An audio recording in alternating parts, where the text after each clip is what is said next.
नरेश की माँ अपने बेटे से मिलने दिल्ली आ रही है।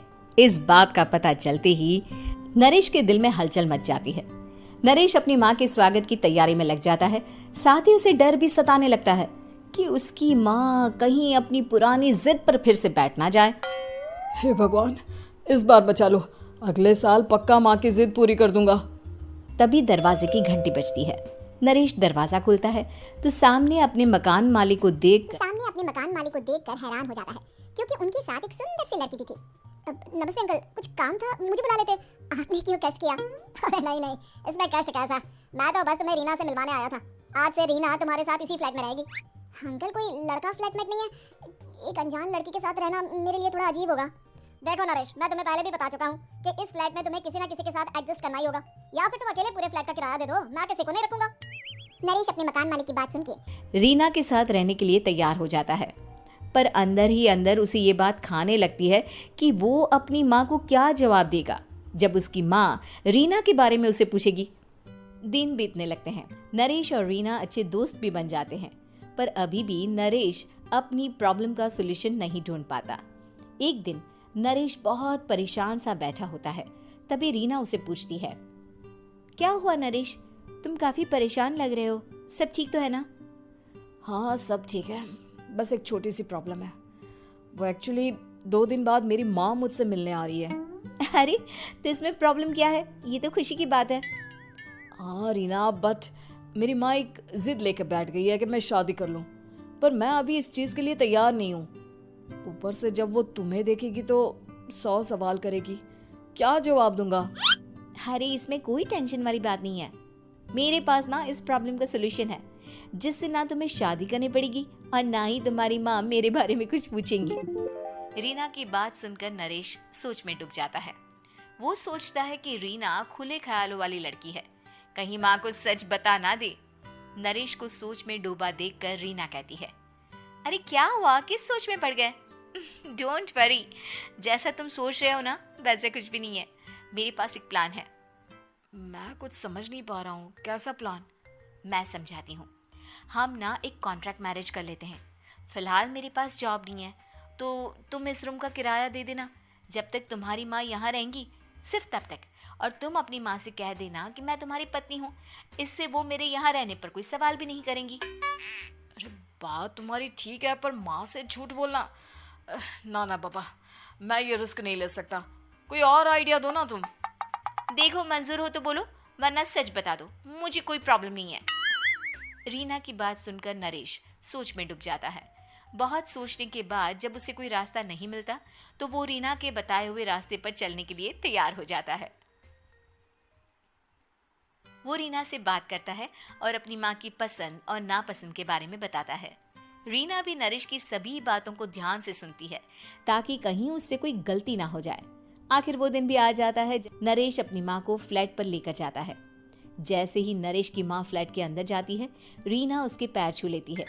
ये देखकर नरेश की माँ थोड़ी घबरा जाती है और नरेश से पूछती है, अरे बेटा नरेश, ये कौन है? माँ, ये आपकी बहू रीना है। माफ़ी चाहता हूँ, सब कुछ इतनी जल्दी में हुआ कि आपको बता ही नहीं पाया, इसलिए सोचा कि क्यों ना आपको सरप्राइज दिया जाए। अरे बेटा, मैं तो बस तेरा घर बसा हुआ देखना चाहती थी। हाँ, बहुत अरमान थे अपनी इकलौती बेटी की शादी को लेकर, लेकिन कोई बात नहीं, शायद किस्मत को यही मंजूर होगा। ये कहते ही नरेश की माँ रीना को गले लगा लेती है। रीना बेटिया, मेरा बेटा ना थोड़ा नादान है, पर तुम काफ़ी समझदार लगती हो और मैं जानती हूँ कि तुम इसका बहुत अच्छे से ध्यान रखोगी। माँ, आप चिंता मत कीजिए, मैं सब संभाल लूंगी। नरेश की माँ अपने बहू और बेटे के साथ खुशी खुशी रहने लगती है। दिन बीतने लगते हैं। नरेश की माँ और रीना का रिश्ता बहुत मजबूत होता चला जाता है। वो दोनों सारा दिन एक साथ रहती और खूब बातें करती। इधर साथ रहते रहते नरेश और रीना भी एक दूसरे से प्यार करने लगते हैं। दोनों को इस बात का एहसास हो जाता है, फिर भी वो इस बात को छुपा कर ही रखते हैं। एक दिन नरेश की माँ और रीना शादी के बारे में बात करने लगते हैं। रीना बिटिया, ये तो नरेश ने मुझे बिना बताए शादी कर ली, वरना मैं तो अपनी इकलौती बेटी की शादी इतनी धूमधाम से करती कि सारी दुनिया देखती रह जाती। अच्छा माँ, आप ऐसा भी क्या करती नरेश और मेरी शादी में जो दुनिया देखती रह जाती। अरे बिटिया, एक माँ के अरमान तुम अभी नहीं समझोगी। मैं तो अपनी बहू को एक रानी की तरह लेकर आती और शादी भी बिल्कुल शाही अंदाज में करती, पर मेरे तो सारे अरमान ऐसे ही रह गए। खैर, मुझे तो अपने बेटे और बहू की खुशी चाहिए बस। ये कहते हुए नरेश की माँ की आंखों में आंसू आ जाते हैं।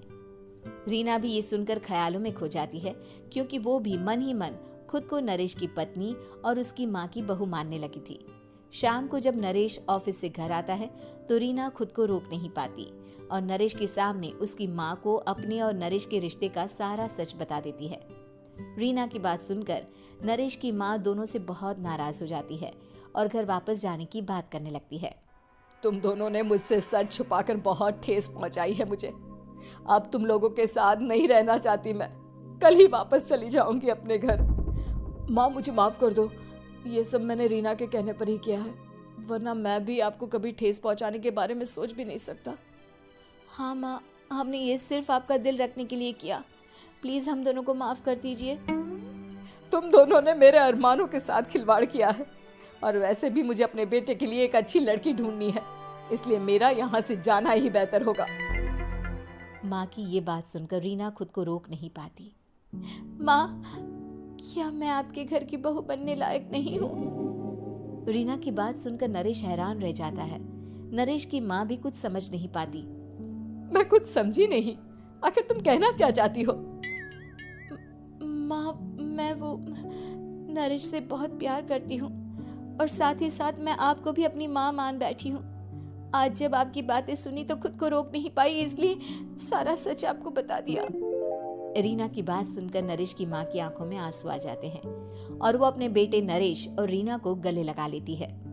मेरे घर की बहू तो सिर्फ रीना बिटिया ही बनेगी।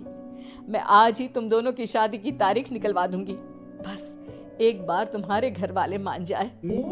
उसी दिन रीना के माता पिता भी उनके फ्लैट पर आ जाते हैं। दोनों परिवार आपस में बैठकर बातें करते हैं और शादी के लिए राजी हो जाते हैं। रीना भी कॉन्ट्रैक्ट फाड़ देती है और कहती है, सही मायने में मैं अब बहू बनूंगी। अब तक तो सिर्फ कॉन्ट्रैक्ट वाली बहू थी।